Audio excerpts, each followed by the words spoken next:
This is what it means by the just shall live by faith. We don't live by what we see. We don't live by what we feel. We're not like regular people. Everybody else outside of faith lives by what they can see, what they can taste, what they can smell, what they can sense, what they can reason, what they can identify with, what they can make sense of. We are people who can believe in stuff that doesn't make sense, because we understand that we have a God who is our creator, who is our sustainer. So we live by faith. We live a life surrounding things that doesn't make sense. What we do doesn't make sense. To the outside person coming to a place and worshiping and lifting up and shouting and jumping on a Sunday afternoon when you can be out boating and doing what other people do, that doesn't make sense. But we're not them. We're people of faith. In other words, we live by what we can't see. We live by what God's promises are. We live by whatever it is that God says. We believe that. We stand on that. We live by that, whether we're disappointed, whether we're let down, whether it takes a long time,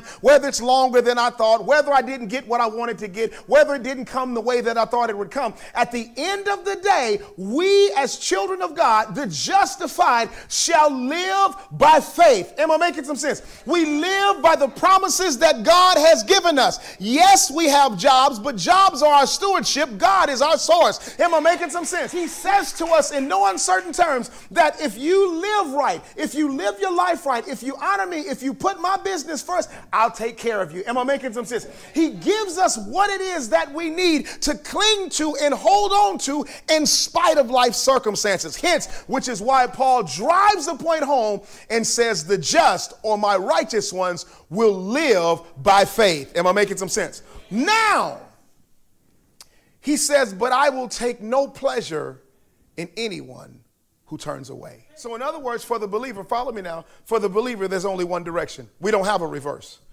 We don't have a go back. We don't have anything. Everything relative to the believer is putting on the whole armor of God, putting on the belt of truth, putting on the breastplate of righteousness, putting on the helmet of salvation, holding up the shield of faith, swinging the sword of the Spirit, and going forward in faith. Hurting, yes. Disappointed, yes. Let down, yes. Tired, yes. Exhausted, yes. But we don't turn around. We keep moving forward by faith. This is the life of a believer. Am I making some sense? So we got to gird up the loins of our minds. We've got to be strong in the Lord and the power of his might.